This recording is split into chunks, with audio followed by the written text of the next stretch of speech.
지리산 깊은 계곡. 복림산은 수백 년의 세월을 고스란히 간직한 채 고즈넉이 자리하고 있었다. 돌담에는 푸른 이끼가 수북이 쌓여 있었고, 낡은 기와지붕 아래로는 풍경 소리가 바람결에 흔들리며 은은하게 울려 퍼졌다. 이곳에는 오직 대호 스님 홀로 머물고 있었다. 스님의 시간은 느리고 고요하게 흘렀다. 매일 새벽, 해가 뜨기 전 어둠 속에서 스님은 목탁을 두드리며 불경을 외웠다. 텅 빈 대웅전에는 스님의 나지막한 목소리만이 울려 퍼졌고, 그 소리는 산사의 정적을 더욱 깊게 만들었다. 스님의 옆에는 언제나 백구가 함께했다. 백구는 순백의 털을 가진 진돗개였다. 녀석의 눈은 푸른빛을 띠고 있었는데 마치 깊은 숲속의 호수처럼 신비로웠다. 스님이 10여 년 전 복림사 근처 계곡에서 폭우에 휩쓸려 죽어가던 새끼 백구를 구해 지극정성으로 돌본 인연으로 석광사에 머물게 되었다. 백구는 스님의 그림자 같았다. 스님이 좌선할 때면 그의 발치에 곤히 잠들었고, 스님이 산책에 나설 때면 앞장서서 길을 안내했다. 백구의 존재는 스님에게 단순한 동반자를 넘어선 의미였다. 이 고독한 산사에서 백구는 스님의 유일한 가족이자 세상과 소통하는 유일한 창구였다. 녀석의 푸른 눈은 스님에게 깊은 위로와 평화를 안겨주었다. 어느 맑은 가을날 오후였다. 복림사의 고요함을 깨뜨리는 낯선 인기척이 들려왔다. 스님은 토방에 앉아 차를 마시고 있었다. 백구는 이미 대문 밖을 향해 꼬리를 흔들며 누군가를 방해는 듯했다. 낡은 대문이 삐걱거리며 열리고, 그곳에는 젊은 여인 하나가 서 있었다. 그녀는 지친 기색이 역력한 얼굴이었지만 깊고 슬픈 눈빛은 스님의 시선을 사로잡았다. 여인은 허리 굽혀 공손히 인사를 건넸다. 스님, 멀리서 찾아왔습니다. 김민서라고 합니다. 이곳에 잠시 머물며 마음을 다스리고 싶어 찾아왔습니다. 김민서는 단정하게 묶은 머리와 소박한 옷차림을 하고 있었다. 그녀의 목소리는 작고 나지막했지만 그 속에는 알 수 없는 간절함이 배어 있었다. 스님은 그녀의 눈빛에서 깊은 고통과 번뇌를 읽었다. 스님은 평생 수많은 사람들의 번뇌를 보아왔지만 민서의 눈빛은 유독 깊은 사연을 품고 있는 듯했다. 오고 가는 것은 인연의 흐름이니 그대 인연 따라 잠시 머물다 가시오. 스님은 흔쾌히 민서의 청을 받아들였다. 스님은 언제나 모든 중생에게 열려 있었다. 민서는 복림사에 머물게 되었다. 그녀는 매일 새벽 예불에 참석하고 스님을 도와 공양을 준비하며 뜰을 쓸고 닦는 일에 전념했다. 그녀의 손길은 섬세하고 부지런했다. 스님은 그녀의 모습에서 잊고 지냈던 젊은 시절의 자신을 보았다. 민서는 좀처럼 자신의 과거를 이야기하지 않았다. 스님은 그녀에게 굳이 묻지 않았다. 시간이 흐르면 자연스레 드러날 일이라고 생각했다. 하지만 복림사의 평화로운 변화만이 찾아온 것은 아니었다. 백구의 행동이 심상치 않았다. 백구는 처음부터 민서에게 경계심을 드러냈다. 민서가 자신에게 친근하게 다가가려 할 때마다 백구는 으르렁거렸고 꼬리를 내린 채 뒷걸음질 쳤다. 특히 민서가 스님에게 다가가면 백구는 스님과 민서 사이에 끼어들어 둘을 갈라놓으려 했다. 스님은 백구의 행동을 이해할 수 없었다. 백구는 평생 낯선 사람에게 적대감을 보인 적이 없었다. 오히려 순하고 온순한 성품이었다. 녀석은 마치 민서에게서 어떤 불길한 기운을 감지하는 듯했다. 어느 날 민서가 다용전 청소를 하고 있을 때였다. 백구는 다용전 문턱에 앉아 민서의 일거수일투족을 놓치지 않고 주시했다. 민서가 대웅전 한편에 놓인 낡은 목함에 손을 뻗자 백구는 갑자기 맹렬히 짖기 시작했다. 녀석의 짖는 소리는 여느 때와 달리 날카롭고 격렬했다. 스님은 백구의 행동에 놀라 대웅전으로 달려왔다. 백구야, 무슨 일이냐? 스님의 목소리에 백구는 짖는 것을 멈췄지만 여전히 민서를 향해 경계심 가득한 눈빛을 보냈다. 민서는 당황한 듯 손을 거두고 스님에게 사과했다. 스님, 죄송합니다. 제가 괜히 백구를 놀라게 했나 봅니다. 민서의 얼굴에는 미안함과 함께 알 수 없는 불안감이 스쳐 지나갔다. 스님은 민서를 안심시키고 백구를 달랬다. 하지만 스님의 마음속에는 백구의 행동에 대한 의문이 커져갔다. 백구는 단순히 민서가 낯설어서 경계하는 것이 아니었다. 녀석은 마치 민서에게서 어떤 위험을 감지하는 듯했다. 민서는 이상하게도 스님의 방 주변을 자주 서성였다. 스님의 방에는 복림사의 가보인 금빛 염주가 보관되어 있었다. 그 염주는 복림사 창건 때부터 전해져 내려오는 귀한 유물로 강력한 연기가 깃들어 있다고 전해졌다. 스님은 민서가 염주에 관심을 보이는 것을 보고 불안감을 느꼈다. 녀석은 염주가 보관된 방 근처에도 민서가 접근하지 못하도록 막아섰다. 백구는 민서가 염주방에 가까이 다가가려 할 때마다 낮은 소리로 으르렁거렸다. 어느 날 새벽 예불 시간이었다. 스님은 다용전에서 목탁을 두드리며 불경을 외고 있었다. 민서는 스님의 옆에서 조용히 앉아 있었다. 그때였다. 스님이 목탁을 두드리려던 순간 목탁이 갑자기 쨍그랑 소리를 내며 두 동강이 났다. 스님은 물론 민서도 깜짝 놀랐다. 스님은 낡은 목탁이 수명을 다했다고 생각했지만 백구는 맹렬히 민서를 향해 으르렁거렸다. 백구의 눈빛은 민서를 향한 노골적인 적대감을 드러냈다. 스님은 백구의 행동이 단순한 우연이 아님을 직감했다. 그날 아침 공양 시간이었다. 스님과 민서가 토방에 앉아 밥을 먹고 있을 때였다. 백구는 스님의 곁에 앉아 꼬리를 흔들고 있었다. 스님이 밥상을 향해 손을 뻗으려던 순간 백구가 갑자기 맹렬히 몸을 날려 밥상을 뒤엎었다. 밥그릇과 반찬들이 사방으로 흩어졌고 스님과 민서는 깜짝 놀라 멍하니 백구를 바라봤다. 스님은 백구의 행동에 화가 났다. 백구야, 네가 어찌 감히 밥상을 뒤엎는단 말이냐. 스님의 목소리에는 노여움이 가득했다. 백구는 스님의 꾸짖음에도 아랑곳하지 않고 흩어진 밥그릇과 반찬들을 향해 맹렬히 지저댔다. 녀석의 눈빛은 스님에게 무언가를 말하려는 듯 간절했다. 백구는 밥그릇 안에 이상한 냄새가 난다는 듯 코를 킁킁거렸다. 민서는 당황한 듯 얼굴이 창백하게 질려 있었다. 그녀의 눈빛은 불안하게 흔들렸다. 스님은 민서의 표정 변화를 놓치지 않았다.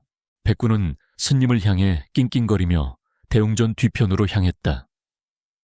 녀석은 스님에게 무언가를 보여주려는 듯했다. 스님은 백구의 뒤를 따랐다. 백구가 멈춰선 곳은 대웅전 뒤편. 덩굴로 뒤덮인 작은 창고였다. 백구는 창고 문을 앞발로 긁으며 스님에게 문을 열라고 재촉했다. 스님은 의아해하며 창고 문을 열었다. 창고 안은 어둡고 습했다. 백구는 창고 안으로 들어서자마자 한쪽 구석을 향해 맹렬히 지저댔다. 그곳에는 낡은 천으로 덮인 상자가 놓여 있었다. 스님은 상자를 열었다. 상자 안에는 먼지 쌓인 낡은 카메라들이 가득했다. 그리고 그 속에는 작은 카메라 하나가 놓여 있었다. 카메라 렌즈에는 먼지가 수북이 쌓여 있었지만 스님은 직감했다. 이것은 CCTV 카메라였다. 스님은 카메라를 들고 나왔다. 백구는 스님에게 그 카메라를 보여주려는 듯했다. 스님은 백구의 행동에 놀라움을 금치 못했다. 백구는 어떻게 이 카메라의 존재를 알았을까? 그리고 무엇을 보여주려 하는 것일까? 스님은 카메라를 들고 방으로 돌아왔다. 그는 카메라를 컴퓨터에 연결하고 저장된 영상을 재생했다. 영상 속에는 충격적인 진실이 담겨 있었다. 회상 영상 속 민서는 스님 몰래 밥상에 무언가를 넣고 있었다. 그녀의 손에는 작은 유리병이 들려 있었다. 그녀는 스님의 밥그릇에 투명한 액체를 몇 방울 떨어뜨렸다. 그리고는 목탁을 깼고 염주가 보관된 방으로 가서 염주를 훔쳤다. 민서의 얼굴은 냉정하고 차가웠다. 그녀는 스님에게 친절하게 대했던 모습과는 전혀 다른 사람이었다. 영상은 모든 것을 명확하게 보여주었다. 회상 끝, 스님은 충격에 휩싸였다. 민서가 자신에게 독을 타려 했다니, 그리고 목탁을 깨고 염주를 훔쳤다니. 스님은 민서의 친절한 미소 뒤에 숨겨진 섬뜩한 진실에 몸서리쳤다.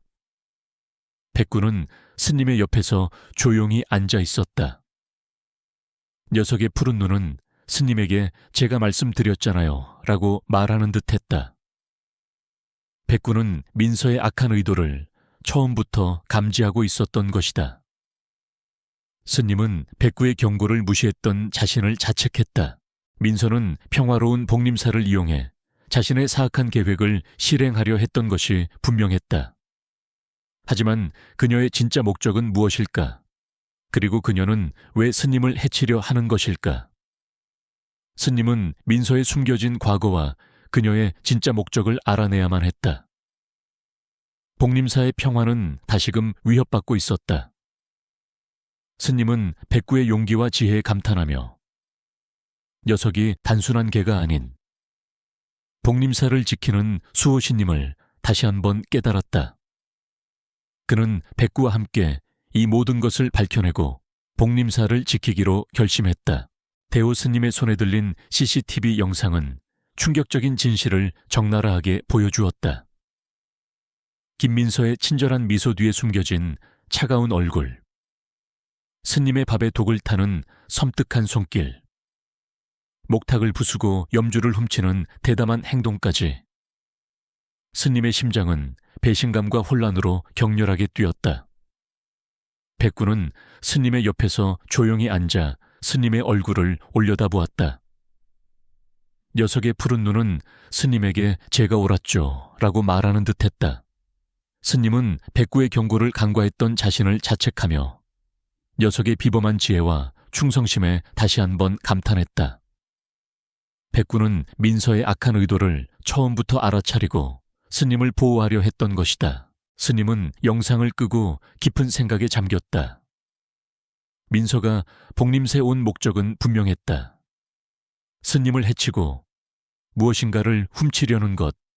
하지만 왜, 무엇 때문에 스님은 민서가 단순히 돈을 노린 도둑이 아님을 직감했다. 그녀의 행동에는 개인적인 원한과 복수심이 느껴졌다. 스님은 민서의 과거를 전혀 알지 못했다. 그녀는 자신의 모든 것을 철저히 숨기고 있었다. 스님은 일단 민서에게 아무것도 모르는 척하기로 결정했다. 그는 민서의 다음 행보를 지켜보며 그녀의 진짜 목적과 그녀의 배후를 알아내야만 했다. 스님은 CCTV를 다시 원래 자리에 숨겨두었다.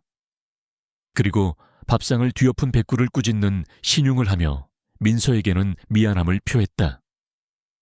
민서는 스님의 꾸짖음에 죄송하다고 말하며 백구에게는 미안하다는 듯 어색하게 미소 지었다. 하지만 스님은 민서의 눈빛 속에서 섬뜩한 광기와 함께 불안감을 읽었다. 그녀는 자신이 완벽하게 연기하고 있다고 믿는 듯했다. 그날 이후 스님은 민서의 모든 행동을 예의주시했다. 민서는 여전히 성실하게 복림사일을 도왔고 스님에게는 극진한 효심을 보이는 듯했다. 하지만 스님의 눈에는 그녀의 모든 행동이 연기로 보였다.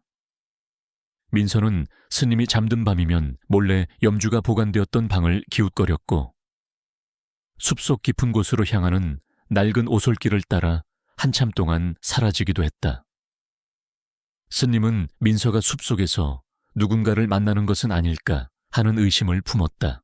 백구의 경계심은 더욱 심해졌다. 백구는 민서가 스님에게 다가가려 할 때마다 으르렁거렸고 심지어 민서의 발목을 물어뜯으려 위협하기도 했다. 민서는 백구의 끊임없는 방해에 신경질적인 반응을 보였다. 그녀는 스님에게 백구가 너무 사납다고 불평했고 스님은 백구를 달래는 척하며 민서의 반응을 살폈다. 스님은 민서의 진짜 목적이 염주를 훔치는 것 이상임을 직감했다. 염주는 복림사의 단순한 갑오가 아니었다. 그것은 복림사에 얽힌 깊은 비밀과 강력한 영적인 힘을 담고 있는 유물이었다. 스님은 오래된 경전과 복림사의 역사 기록들을 뒤적이며 염주에 대한 기록을 찾아보았다.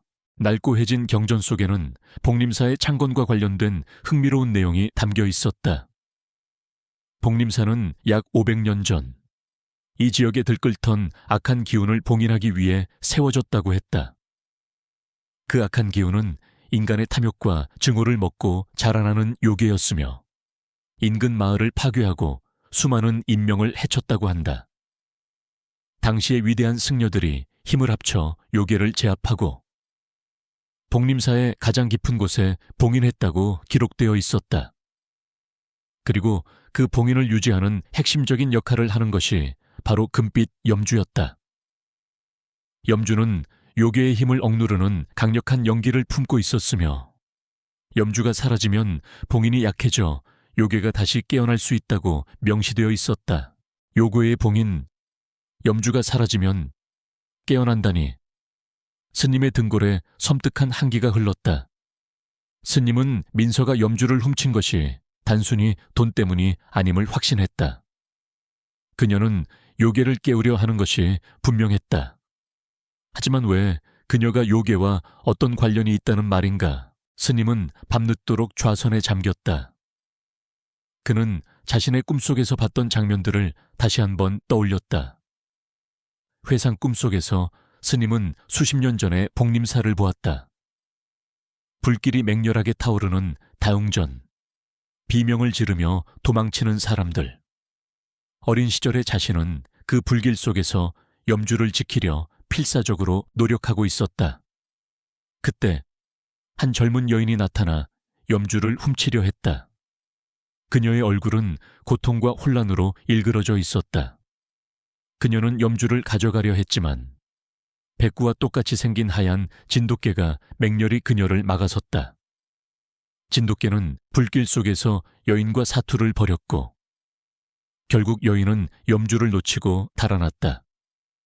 불길은 점점 더 거세졌고 진돗개는 불길 속에서 사라졌다.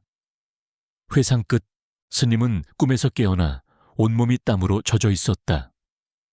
심장은 여전히 격렬하게 뛰었고 그의 눈은 불안으로 흔들렸다. 그는 곁을 돌아봤다. 백구는 그의 발치에서 조용히 잠들어 있었다. 녀석의 작은 가슴이 규칙적으로 들썩였다. 스님은 꿈속의 진돗개가 바로 백구의 선조임을 확신했다. 그리고 꿈속에서 염주를 훔치려 했던 여인이 바로 민서의 어머니일지도 모른다는 섬뜩한 직감이 스님의 뇌리를 스쳤다. 스님은 15년 전의 사건을 다시 떠올렸다. 당시 복림사 주지 스님은 갑작스러운 병으로 입적했고 스님은 젊은 나이에 주지 소임을 맡게 되었다. 그때 복림사 재산을 노린 한 무리의 사람들이 들이닥쳐 사찰을 불태우려 했다. 스님은 목숨을 걸고 불길 속에서 염주를 지켰고 간신히 불길을 잡을 수 있었다.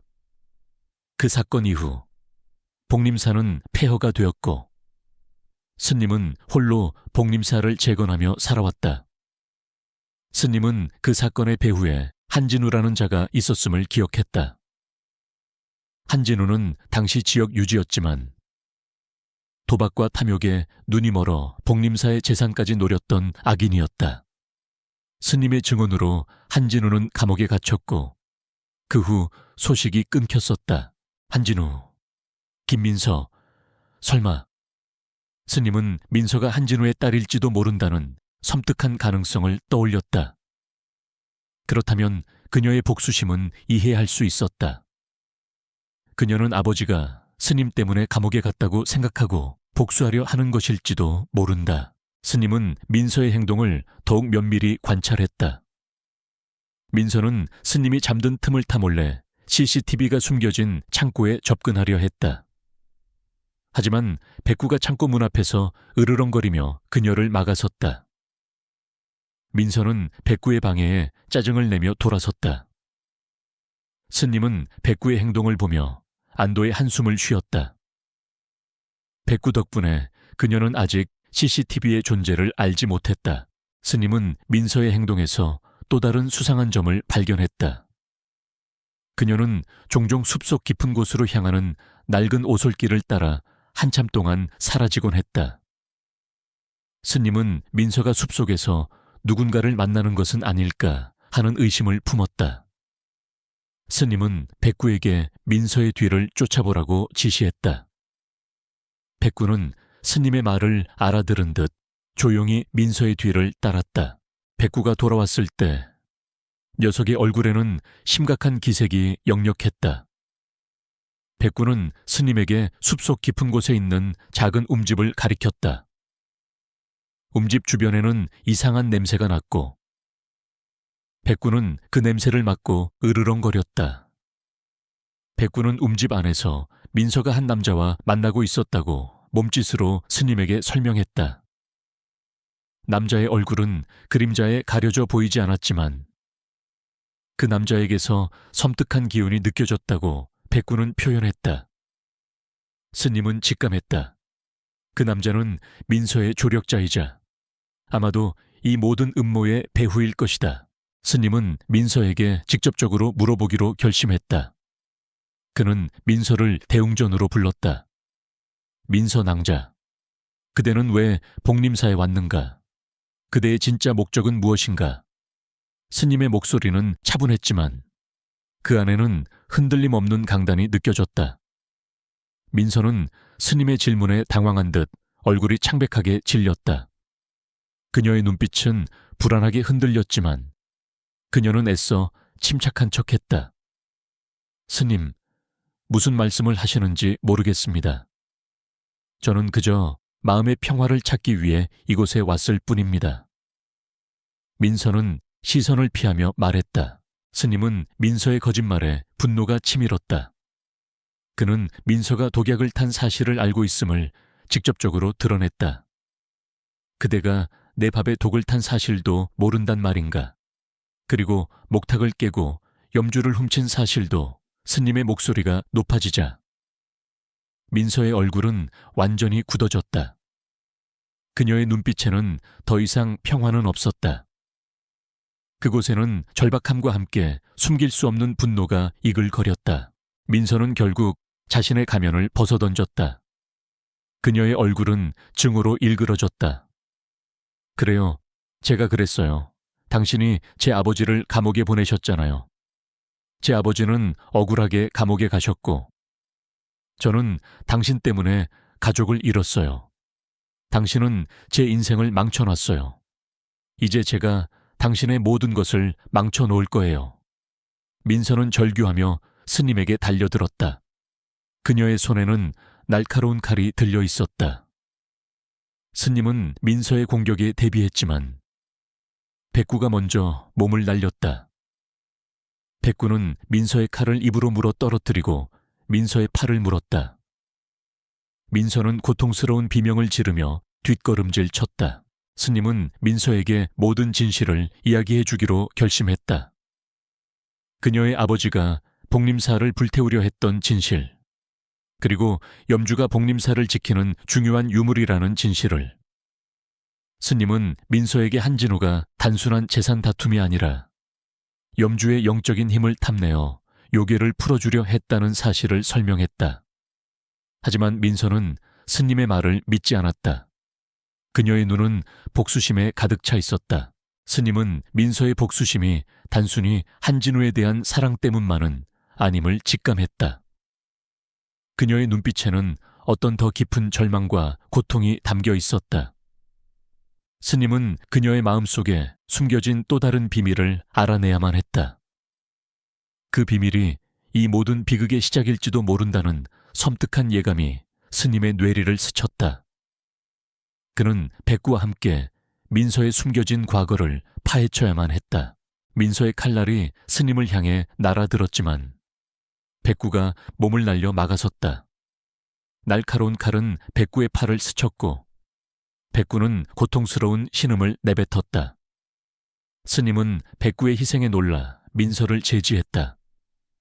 민서의 눈빛에는 복수심과 함께 절박함이 뒤섞여 있었다. 그녀는 스님의 말을 들으려 하지 않았다. 그녀의 마음속에는 오직 아버지의 억울함과 스님에 대한 증오만이 가득했다. 스님은 민서의 마음속 깊이 자리한 어둠을 꿰뚫어 보았다. 민서 낭자, 그대는 복수심에 눈이 멀어 진실을 보지 못하고 있구나. 그대의 아버지는 억울한 것이 아니었다. 탐욕 때문에 스스로 죄를 지은 것이다. 스님의 목소리는 차분했지만 그 안에는 흔들림 없는 단호함이 느껴졌다. 하지만 민서는 스님의 말을 듣는 척도 하지 않았다. 그녀는 백구에게 물린 팔을 부여잡고 대웅전을 뛰쳐나갔다. 스님은 민서의 뒷모습을 바라보며 깊은 한숨을 내쉬었다. 그녀의 마음속에 진실을 심어주는 것은 쉽지 않은 일이었다. 백구는 스님의 발치에 앉아 낑낑거렸다. 스님은 백구의 상처를 살폈다. 다행히 깊은 상처는 아니었지만 스님은 백구의 희생에 가슴 아팠다. 백구는 스님에게 자신은 괜찮다는 듯 스님의 손을 핥았다. 녀석의 푸른 눈은 스님에게 걱정하지 마세요 라고 말하는 듯했다. 그날 밤 스님은 깊은 잠에 들었다. 그리고 그는 생생한 꿈을 꾸었다. 회상 꿈속에서 스님은 어린 민서의 모습을 보았다. 민서는 병상에 누워있는 어머니의 손을 잡고 있었다. 어머니의 얼굴은 창백하게 질려 있었고 그녀의 눈빛에는 깊은 슬픔이 서려 있었다. 어머니는 민서에게 낡은 사진 한 장을 보여주었다. 사진 속에는 젊은 시절의 한진우와 그녀, 그리고 갓난아기인 민서의 모습이 담겨 있었다. 어머니는 민서에게 한진우가 복림사의 재산을 빼돌리려다 스님에게 발각되어 감옥에 갔다고 말했다. 하지만 그녀는 사실을 왜곡하여 한진우가 억울하게 누명을 썼다고 거짓말했다. 어머니는 민서에게 스님에 대한 복수를 당부했다. 어머니는 병으로 몸이 쇠약해져 죽어가고 있었고 민서는 어머니의 마지막 소원을 들어주려 했다. 꿈속에서 스님은 어머니의 눈빛에서 깊은 절망감을 읽었다. 그녀는 한진우의 강요로 죄를 짓고 있었지만 민서를 위해 거짓말을 하고 있었던 것이다. 그리고 그녀는 염주를 훔치려 했던 여인이었다. 그녀는 한진우가 염주의 영적인 힘을 탐내어 요괴를 풀어주려 했다는 것을 알고 있었다. 그녀는 민서에게 한진우가 감옥에 간 이유를 왜곡하여 말했고 민서는 어머니의 말을 철석같이 믿고 스님에게 복수심을 품게 된 것이었다. 꿈속의 어머니는 결국 불길 속에서 염주를 훔치지 못하고 도망쳐야만 했다. 스님은 그녀가 불길 속에서 죽음을 맞이한 것이 아님을 알았다. 회상 끝 스님은 꿈에서 깨어나 온몸이 땀으로 젖어 있었다. 심장은 여전히 격렬하게 뛰었고 그의 눈은 슬픔으로 흔들렸다. 민서의 어머니는 한진우의 악행에 가담했지만 마지막 순간까지 딸을 위해 거짓말을 했던 것이다.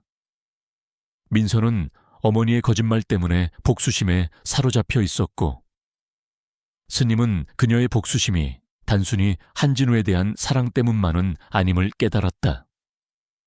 민서는 어머니의 죽음과 함께 깊은 죄책감과 슬픔을 안고 살아왔던 것이다. 스님은 백구를 바라봤다. 백구는 스님의 꿈을 읽은 듯 스님의 눈빛을 깊이 들여다보았다. 녀석의 푸른 눈은 스님에게 제가 도와드릴게요 라고 말하는 듯했다. 백구는 민서의 마음속 깊은 상처를 치유해야 한다는 것을 알고 있었다. 스님은 민서가 염주를 훔치려 한 진짜 목적을 알아내야만 했다. 그녀는 왜 염주에 집착하는 것일까? 단순히 복수심 때문만은 아닐 터였다. 스님은 복림사의 기록들을 다시 뒤져보기 시작했다. 낡고 해진 종이에는 복림사가 요괴를 봉인한 후 요괴의 기운이 염주에 흡수되었다는 기록이 있었다. 염주는 봉인을 유지하는 중요한 역할을 할 뿐만 아니라 요괴의 기운을 담고 있는 일종의 봉인석이었다. 스님은 직감했다. 민서는 염주를 통해 요괴의 힘을 이용하려 하는 것이 분명했다. 스님은 민서의 행방을 쫓았다. 민서는 숲속 깊은 곳, 낡은 움집으로 향하고 있었다. 스님은 백구와 함께 민서의 뒤를 따랐다. 움집 안에서는 희미한 불빛이 새어나오고 있었다. 스님은 조심스럽게 움집 문틈으로 안을 엿보았다. 움집 안에는 민서와 한 남자가 앉아 있었다. 남자의 얼굴은 그림자에 가려져 보이지 않았지만 스님은 그에게서 섬뜩한 기운을 느꼈다. 그 남자는 바로 한진우였다. 그는 감옥에서 탈옥하여 민서와 연락하고 있었던 것이다. 아버지, 이 염주를 이용하면 스님을 해치고 복림사를 차지할 수 있어요. 민서의 목소리가 들려왔다. 그녀의 손에는 스님의 염주가 들려 있었다. 한진우는 탐욕스러운 눈빛으로 염주를 바라봤다. 그래, 민서야. 이 염주만 있으면 우리가 이 산에 모든 것을 손에 넣을 수 있어. 그리고 그 늙은 중놈에게 복수할 수 있지. 한진우의 목소리에는 악의가 가득했다. 스님은 충격에 휩싸였다. 민서는 한진우의 악행을 알면서도 그를 돕고 있었던 것이다. 그녀는 복수심에 눈이 멀어 아버지의 악행에 가담하고 있었다. 스님은 문을 박차고 움집 안으로 들어섰다. 한진우, 감히 또다시 죄를 짓는구나. 스님의 목소리가 움집 안에 울려 퍼졌다. 한진우와 민서는 스님의 등장에 화들짝 놀랐다. 한진우는 민서에게 염주를 넘겨받고 스님을 향해 달려들었다. 그의 손에는 날카로운 칼이 들려 있었다. 이 늙은 중놈 내놈 때문에 내 인생이 망가졌어. 오늘은 기필코 너를 끝장내고 말겠다. 한진우는 광기 어린 눈빛으로 스님을 공격했다. 스님은 침착하게 한진우의 공격을 피하며 그를 제압하려 했다. 백구는 한진우를 향해 맹렬히 으르렁거리며 녀석의 움직임을 막으려 했다. 섀도우 무리는 움집 주변을 에워싸며 한진우의 도주로를 차단했다. 민서는 칼을 든 채 망설이고 있었다. 그녀는 아버지와 스님 사이에서 혼란스러워하는 듯했다. 그녀의 눈빛에는 복수심과 함께 알 수 없는 갈등이 서려 있었다.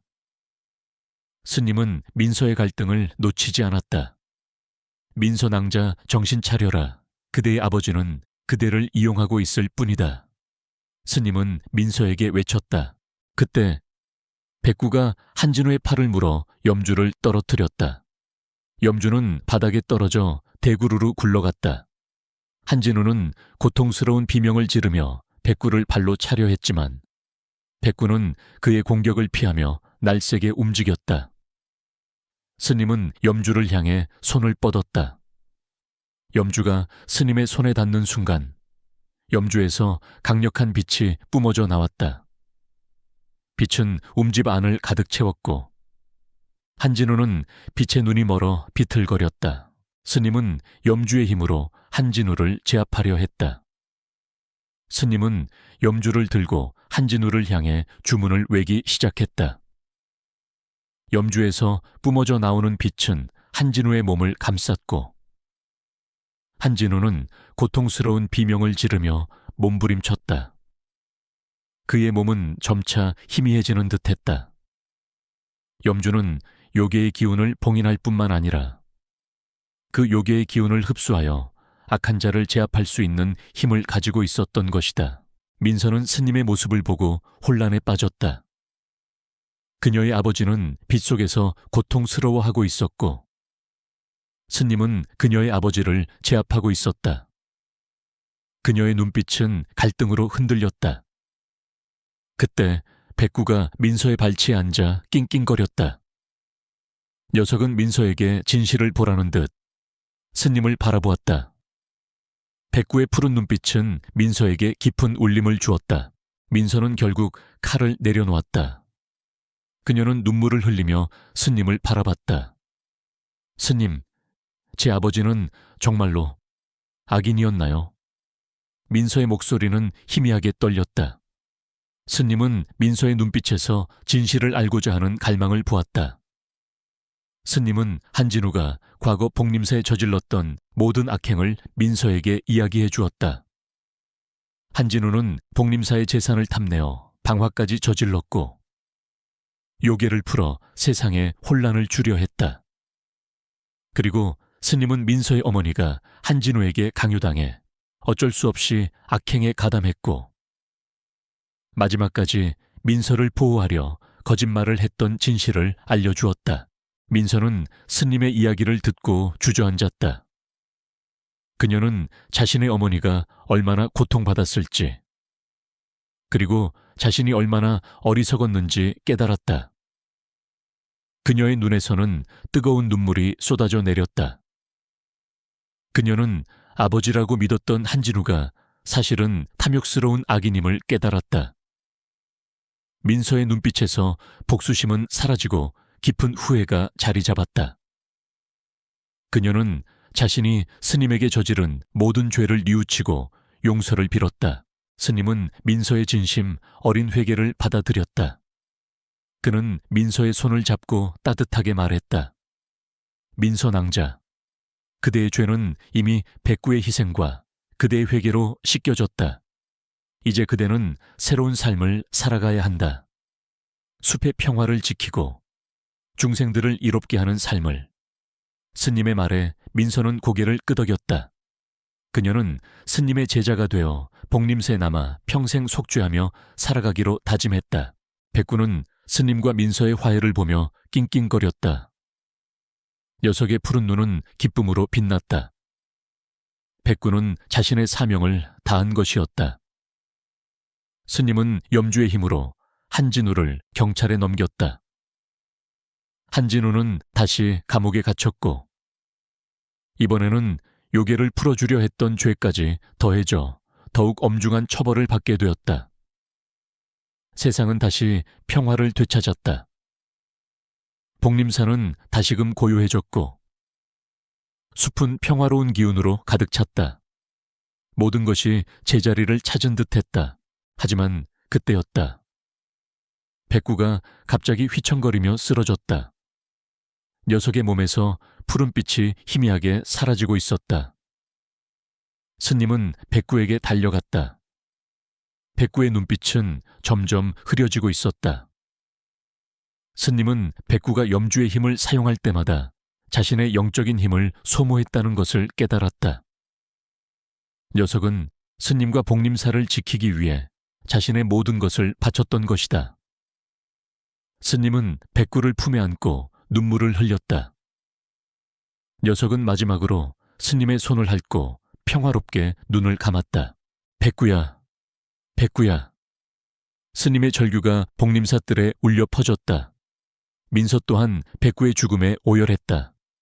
백구는 스님과 민서에게 가장 소중한 존재였다.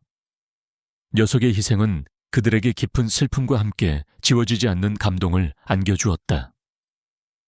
복림사의 평화를 지키기 위한 백구의 위대한 희생은 영원히 기억될 것이다. 스님은 백구의 시신을 정성껏 수습하여 복림사들, 가장 아름다운 나무 아래에 묻어주었다. 그곳은 백구가 평생 스님을 기다리며 앉아있던 자리였다. 백구의 죽음은 대호 스님과 김민서에게 깊은 슬픔을 안겨주었다.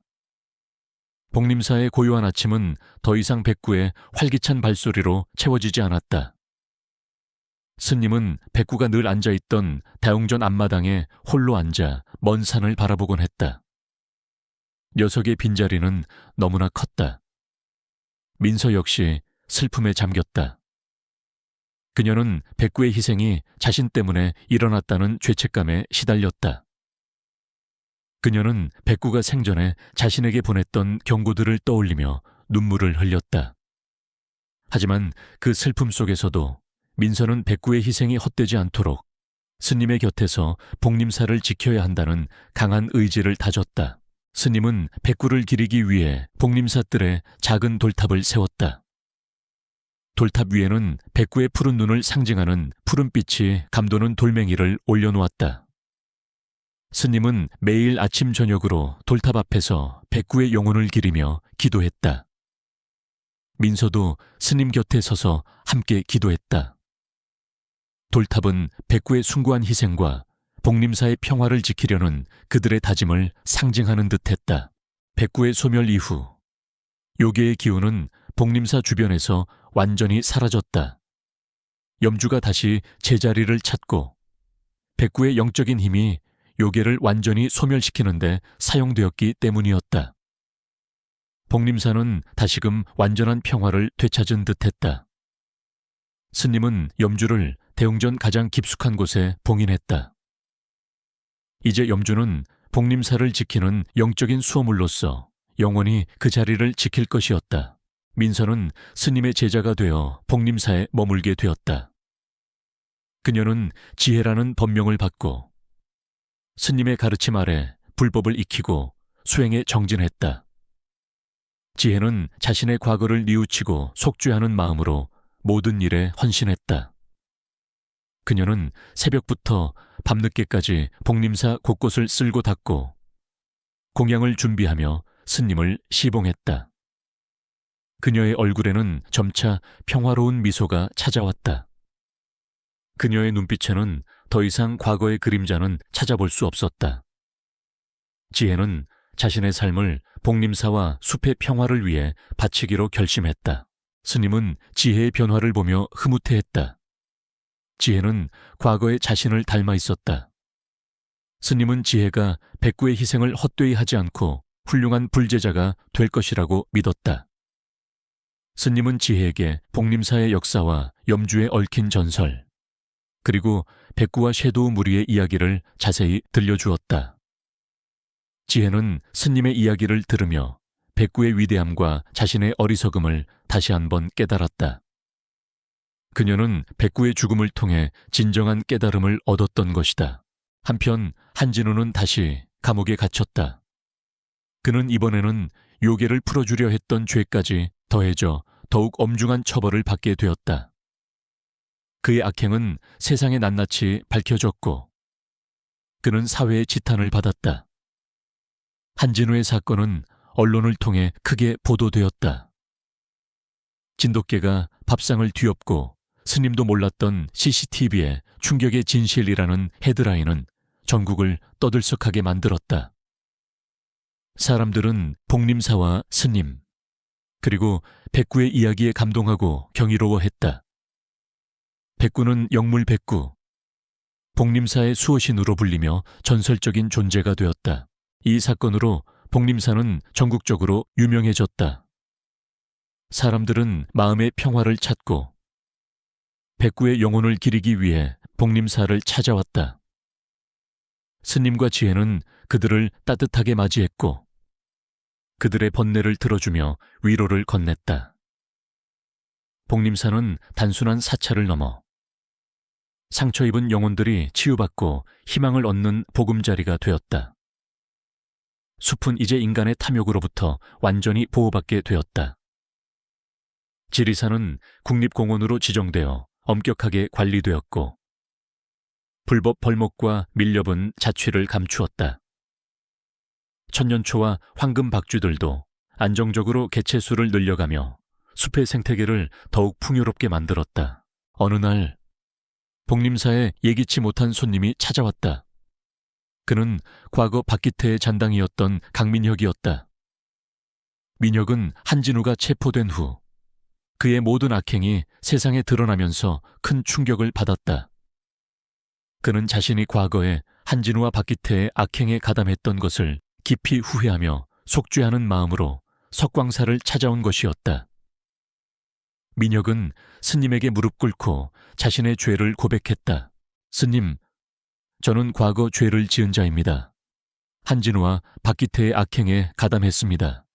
하지만 이제라도 제 죄를 뉘우치고 새로운 삶을 살고 싶습니다. 부디 저에게 속죄할 기회를 주십시오.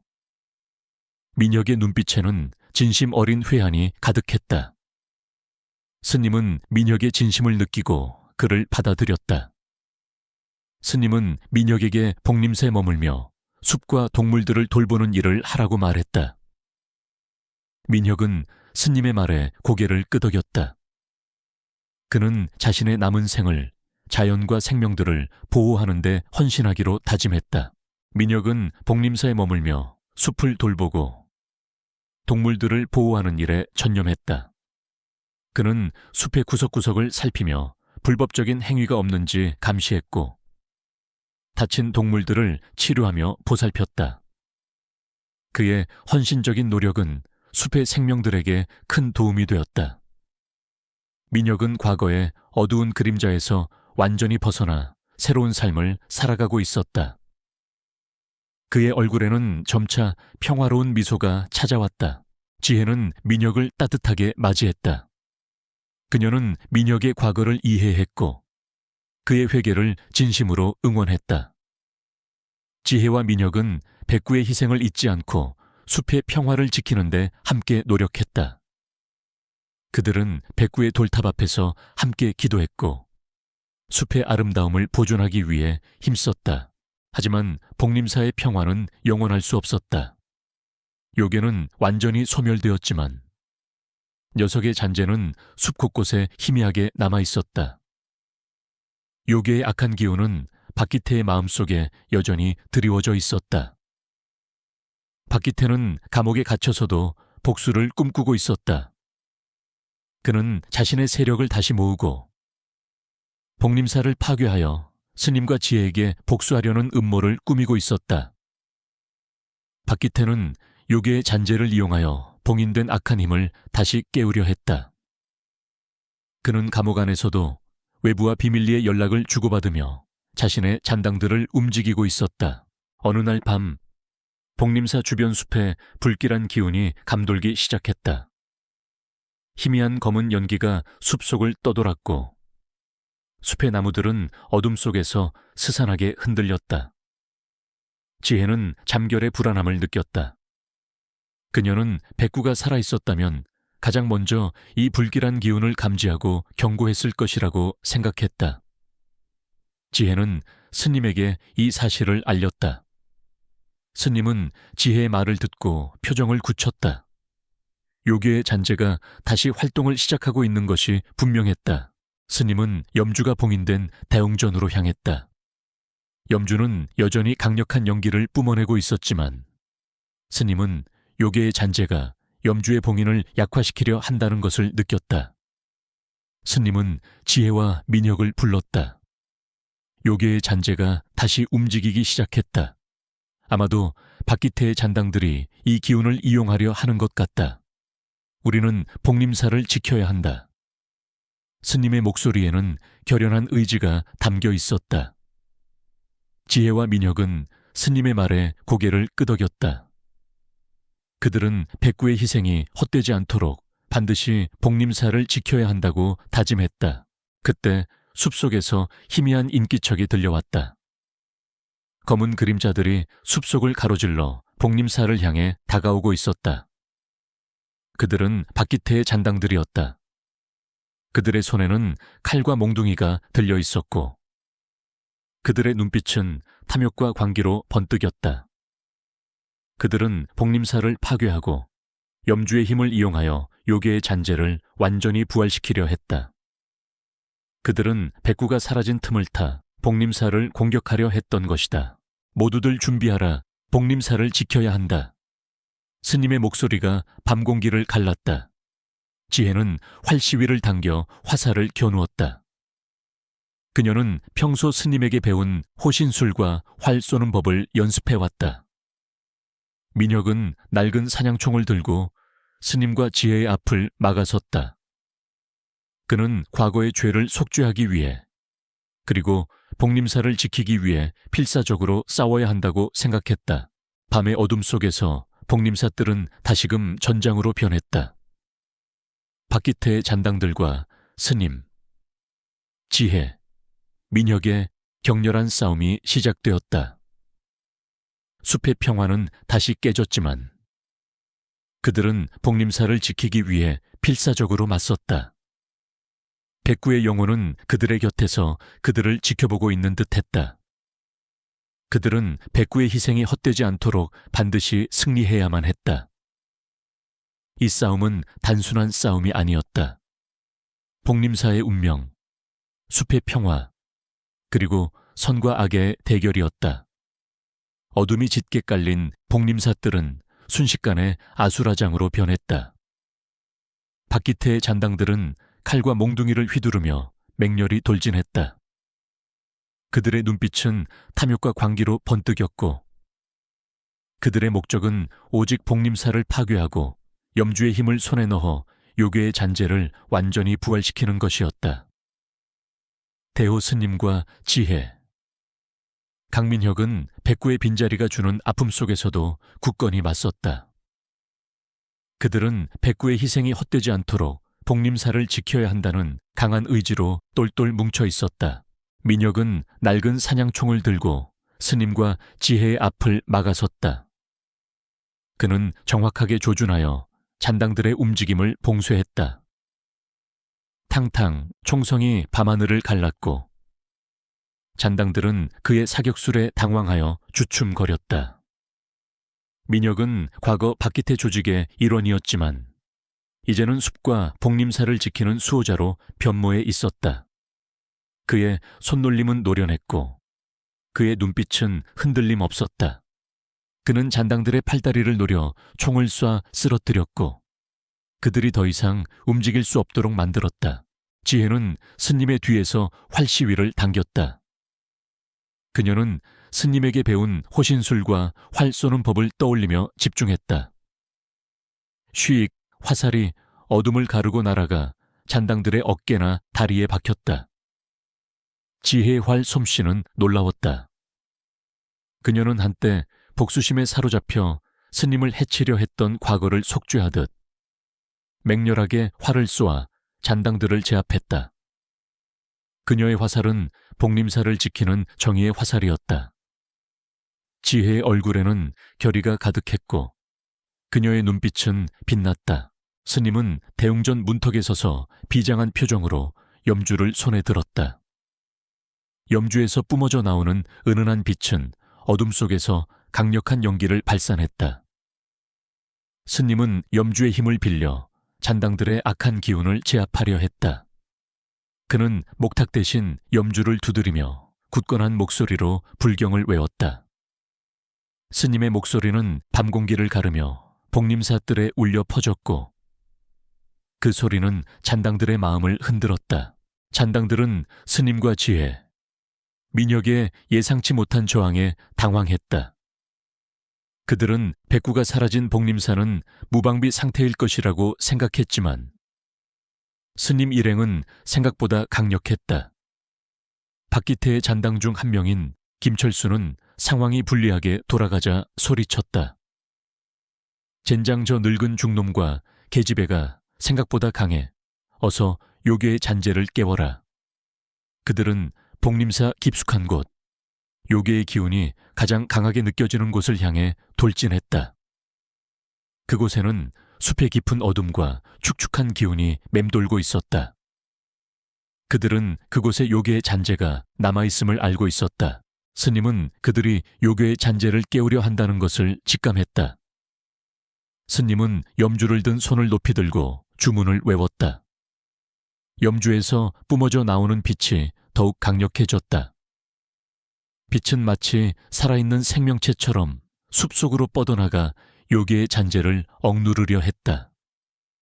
지혜와 민혁은 스님을 보호하며 잔당들을 막아섰다. 하지만 잔당들은 끈질겼다. 그들은 요괴의 잔재가 있는 곳에 거의 다다랐다. 그때 숲속에서 예상치 못한 존재들이 나타났다. 그림자처럼 어둠 속에서 나타난 것은 바로 섀도우 무리였다. 백구의 죽음 이후 잠잠했던 섀도우 무리가 다시 나타난 것이다.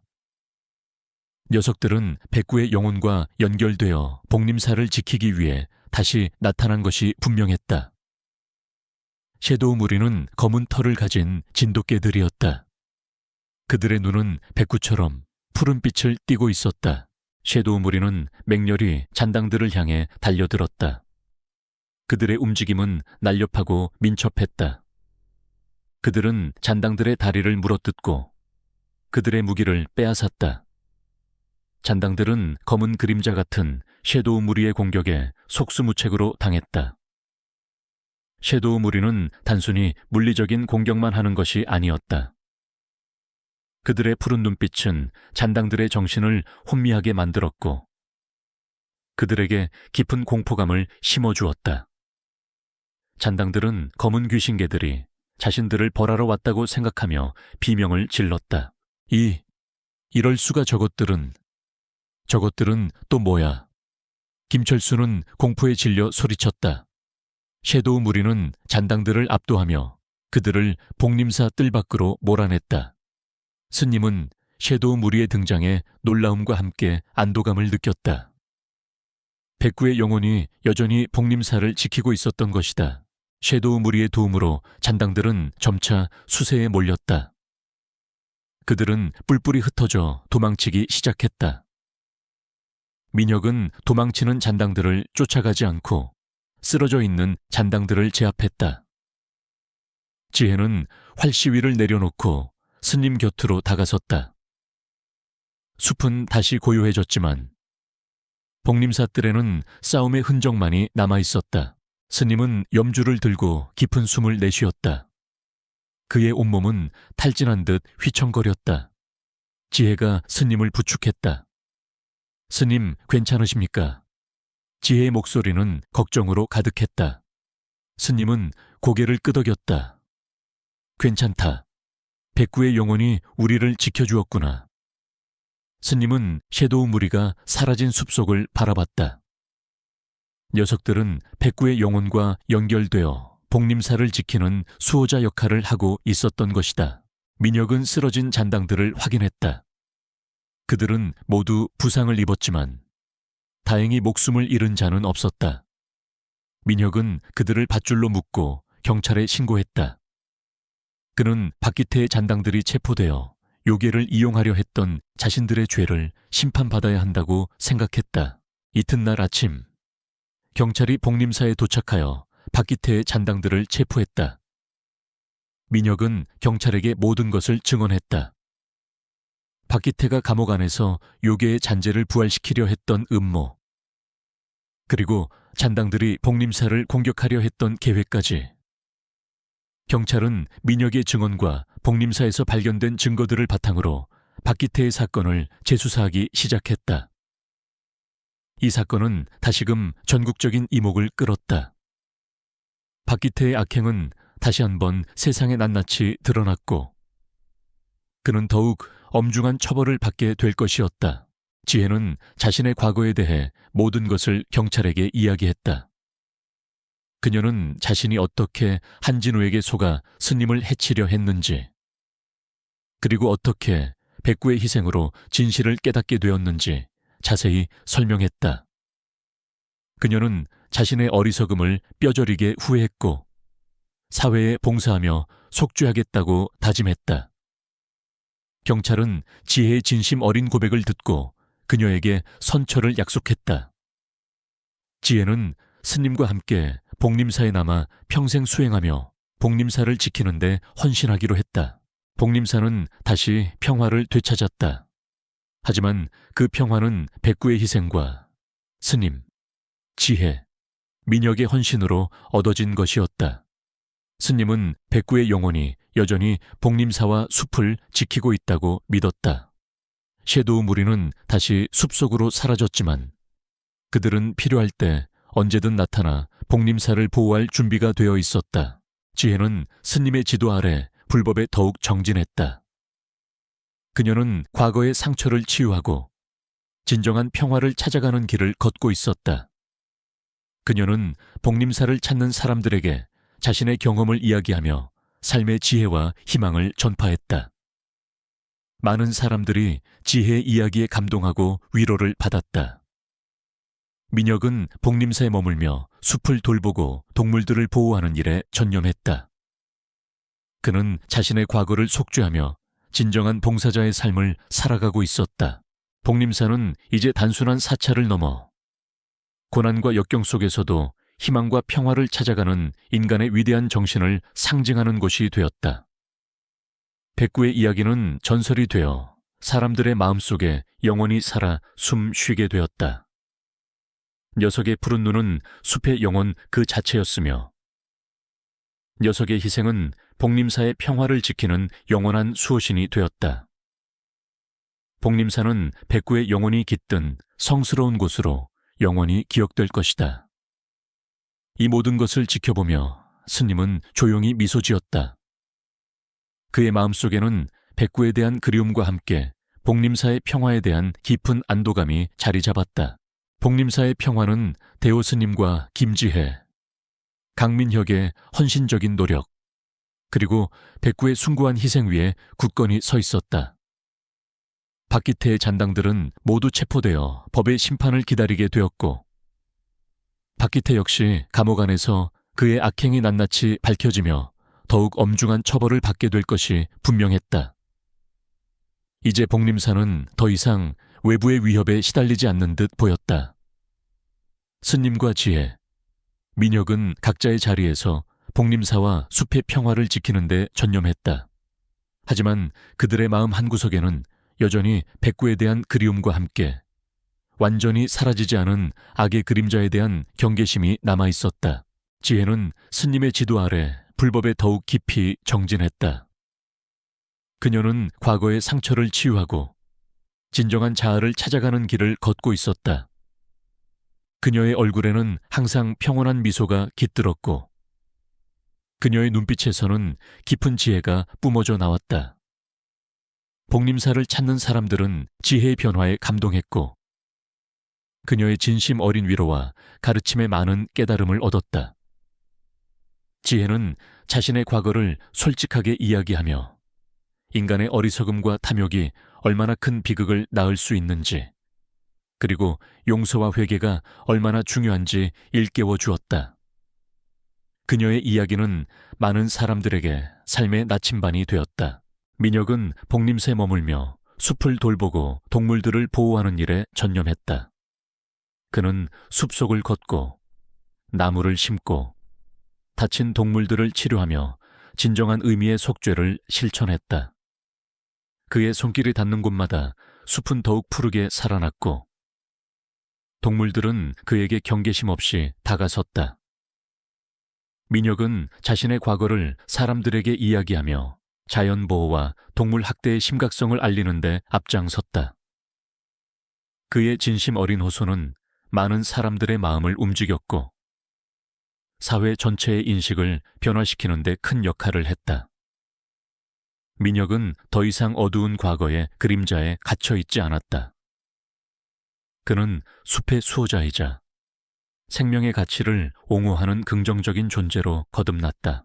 지리산 국립공원은 정부와 지역 주민들의 적극적인 노력으로 더욱 아름답고 풍요로운 모습을 되찾았다. 천년초와 황금박쥐들은 안정적으로 개체수를 늘려갔고 멸종 위기에 처했던 다른 희귀 동식물들도 숲속에서 다시 활력을 찾았다. 숲은 이제 인간의 손길로부터 완전히 보호받는 자연의 보고가 되었다. 복림사는 숲의 중심에서 그 모든 변화를 지켜보며 평화로운 연기를 발산했다. 시간이 흘러 복림새는 예상치 못한 새로운 생명이 찾아왔다. 늦가을 어느 날 복림사 마당에 작은 백구 강아지 한 마리가 나타났다. 녀석의 털은 눈처럼 희었고 눈빛은 마치 깊은 바다처럼 푸른빛을 띠고 있었다. 지혜는 강아지의 모습을 보고 깜짝 놀랐다. 녀석은 죽은 백구를 빼닮아 있었다. 스님 또한 강아지의 등장에 경이로움을 금치 못했다. 스님은 강아지를 품에 안고 녀석의 이름을 푸른이라 지어주었다. 푸른은 백구의 환생인 듯했다. 푸른은 영특했다. 녀석은 어린 백구처럼 스님과 지혜의 모든 것을 이해하는 듯했다. 푸른은 복림사 곳곳을 뛰어다니며 활력을 불어넣었다. 스님과 지혜는 푸른의 등장이 백구의 영혼이 여전히 복림사를 지키고 있다는 증거라고 믿었다. 푸른은 단순히 백구를 닮은 것이 아니었다. 녀석의 푸른 눈빛 속에는 백구의 지혜와 연기가 고스란히 담겨 있었다. 하지만 평화로운 복림새도 알 수 없는 변화의 조짐이 나타나기 시작했다. 숲속 깊은 곳에서 희미한 악의 기운이 다시 감지되기 시작했다. 요괴의 잔재는 완전히 소멸된 것이 아니었다. 녀석은 봉인된 염주의 힘이 약해진 틈을 타 조용히 힘을 회복하고 있었던 것이다. 요괴는 인간의 탐욕과 증오를 먹고 자라나는 존재였다. 한진우와 박기태의 악한 기운은 비록 감옥에 갇혔지만 녀석의 잔재는 숲속에 희미하게 남아 요괴에게 힘을 불어넣고 있었다. 푸르는 요괴의 기운을 가장 먼저 감지했다. 녀석은 숲속 깊은 곳을 향해 으르렁거렸고 녀석의 푸른 눈은 평소보다 더욱 강렬하게 빛났다. 스님은 푸른의 행동을 보고 표정을 굳혔다. 그는 염주가 봉인된 다용전으로 향했다. 염주는 여전히 빛을 발하고 있었지만 스님은 염주를 감싸고 있던 연기가 미세하게 흔들리고 있음을 느꼈다. 요괴의 잔재가 염주의 봉인을 다시금 위협하고 있는 것이 분명했다. 스님은 염주를 들고 불경을 외우며 염주의 봉인을 더욱 굳건히 하려 애썼다. 그때 민혁이 급하게 복림사로 뛰어왔다.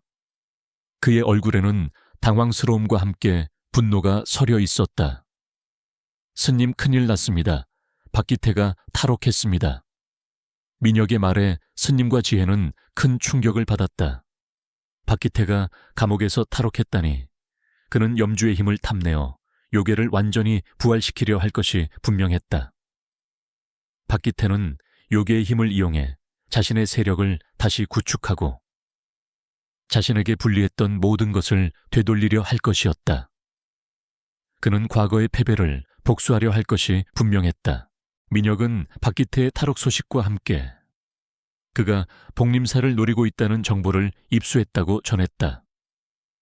박기태는 감옥 안에서도 자신의 잔당들과 꾸준히 연락을 주고받으며 탈옥을 계획했고 복림사에 염주와 요괴의 잔재가 남아있음을 알고 있었다. 그는 요괴의 잔재를 완전히 부활시켜 자신의 힘을 강화하려 했다. 박기태가 복림사를 향해 오고 있습니다. 분명 요괴의 잔재를 이용하려 할 것입니다. 우리는 복림사를 지켜야 합니다. 민혁의 목소리에는 결연한 의지가 담겨 있었다. 스님과 지혜는 고개를 끄덕였다. 그들은 박기태의 위협에 맞서 복림사를 지켜야 한다는 사명감을 느꼈다. 백구의 희생이 헛되지 않도록 그리고 복림사의 평화를 지키기 위해 그들은 다시 한번 싸워야만 했다. 푸르는 맹렬히 으르렁거렸다. 녀석의 푸른 눈은 숲속 깊은 곳을 향해 강렬하게 빛났다. 푸르는 박기태의 악한 기운과 요괴의 잔재를 동시에 감지하고 있었다. 녀석은 스님과 지혜, 민혁의 앞을 막아서며 복림사를 지키겠다는 듯 자세를 취했다. 밤이 깊어질수록 숲속의 악한 기운은 더욱 짙어졌다. 박기태의 발소리가 점점 더 복림사에 가까워지고 있었다. 스님은 염주를 든 손을 굳게 쥐었다. 지혜는 활시위를 당겨 화살을 겨누었다. 민혁은 낡은 사냥총을 단단히 움켜쥐었다. 그들은 3인일체가 되어 박기태와 요괴의 위협에 맞설 준비를 마쳤다. 푸르는 그들의 발치에서 맹렬히 으르렁거렸다.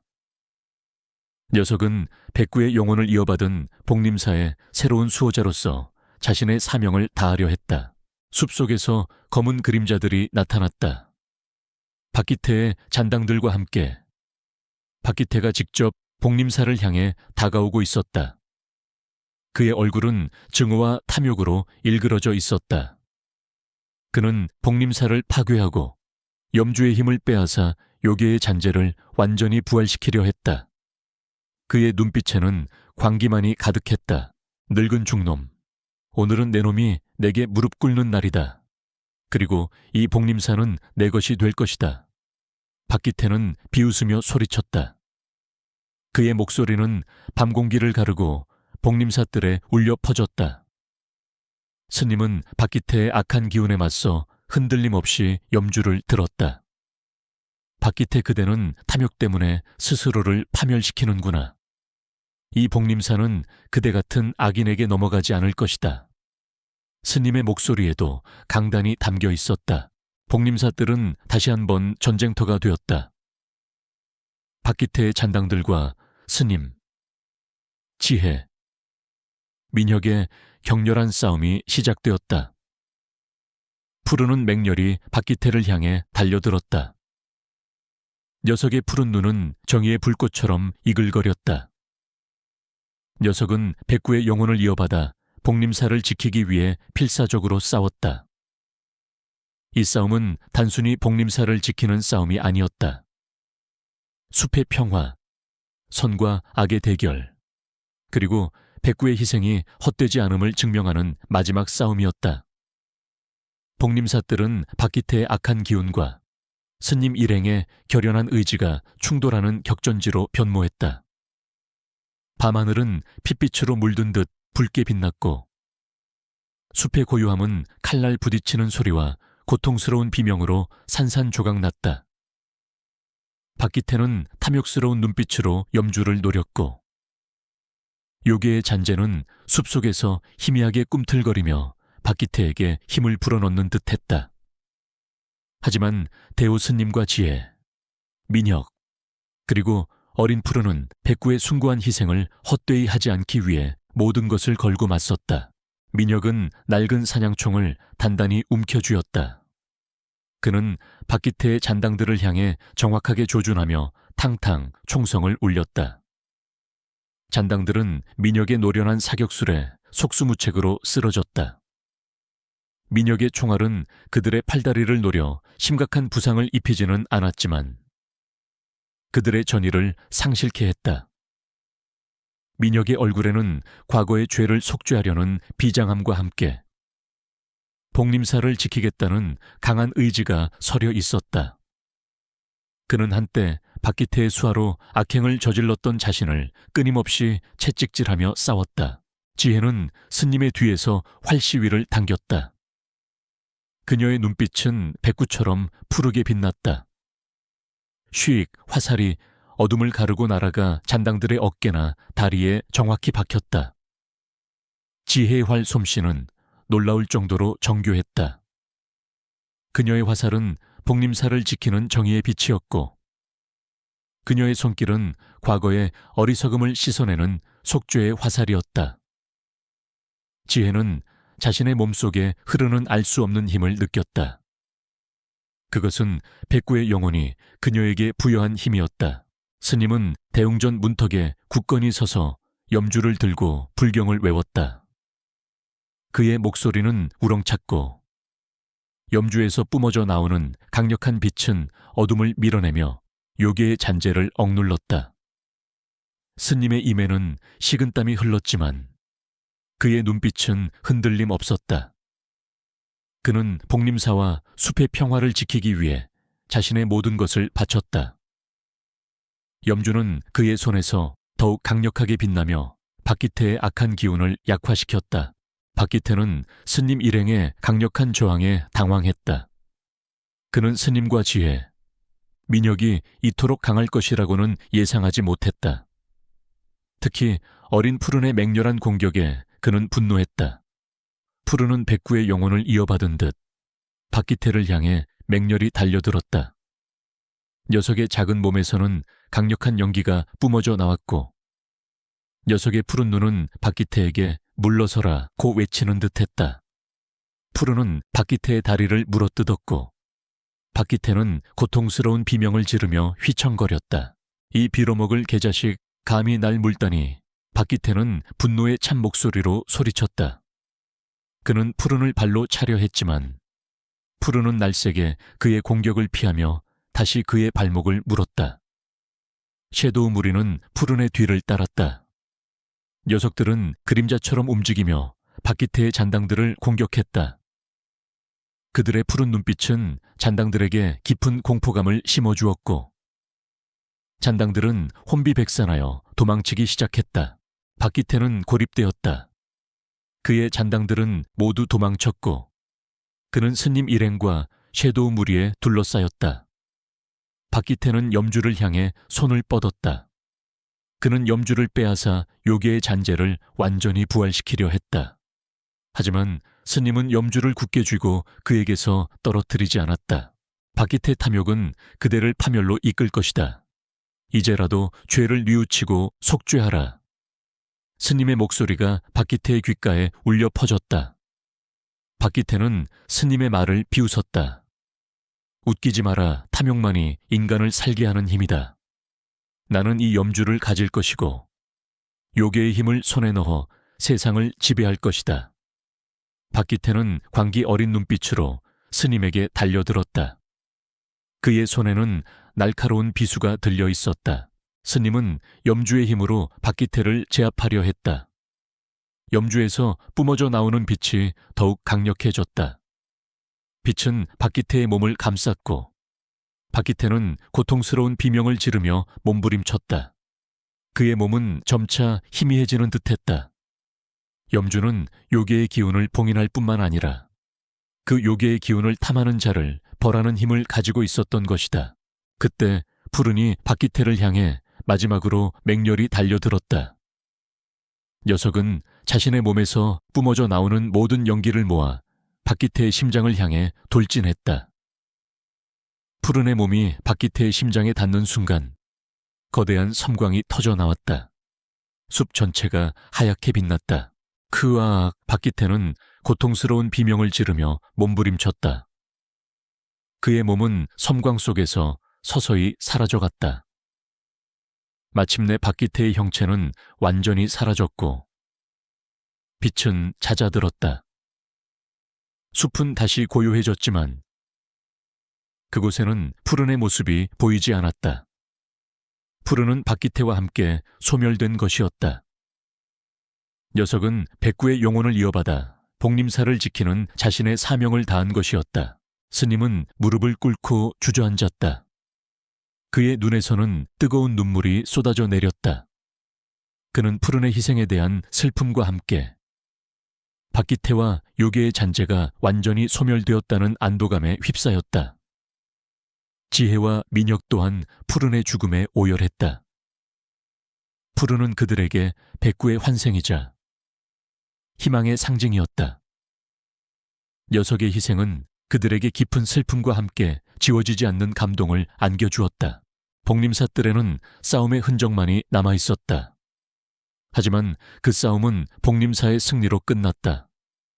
요괴의 잔재는 완전히 소멸되었고 박기태의 악한 기운 또한 완전히 사라졌다. 지리산은 이제 진정한 평화를 되찾았다. 숲의 모든 생명들은 백구와 푸른의 희생을 기억하며 더욱 강인하게 자라났다. 스님은 푸른을 기리기 위해 백구의 돌탑 옆에 작은 돌탑을 하나 더 세웠다. 돌탑 위에는 푸른의 푸른 눈을 상징하는 푸른 보석이 박혀 있었다. 사람들은 복림사를 찾아와 두 개의 돌탑 앞에서 백구와 푸른의 희생을 기렸다. 백구와 푸른의 이야기는 전설이 되어 사람들의 마음속에 영원히 살아 숨쉬게 되었다. 지혜는 스님의 뒤를 이어 복림사의 새로운 주지가 되었다. 그녀는 백구와 푸른의 희생을 잊지 않고 복림사와 숲의 평화를 지키는 데 헌신했다. 그녀의 지혜로운 가르침은 많은 사람들에게 영감을 주었고 복림사는 더욱 번성했다. 민혁은 동물보호 운동가로서 계속해서 활발하게 활동했다. 그는 백구와 푸른의 이야기를 사람들에게 전하며 동물보호의 중요성을 강조했다. 그는 숲의 수호자로서 평생을 복림사 곁에서 살아가기로 다짐했다. 세월이 흘러 복림산은 더욱 크고 아름다운 사찰이 되었다. 백구와 푸른의 돌탑은 여전히 복림사뜰에 굳건히 서 있었고 그 푸른 보석들은 밤마다 은은하게 빛났다. 사람들은 그 빛을 보며 백구와 푸른의 영혼이 여전히 숲을 지키고 있다고 믿었다. 백구와 푸른은 비록 육신은 사라졌지만 그들의 영혼은 숲과 하나가 되어 영원히 살아 숨 쉬고 있었다. 그들의 이야기는 용기와 희생, 그리고 사랑의 상징으로 대대손손 이어지며 사람들의 마음속에 영원히 희망의 불꽃으로 타오를 것이다. 복림산은 백구와 푸른의 영혼이 지키는 영원한 평화의 보금자리가 되었다.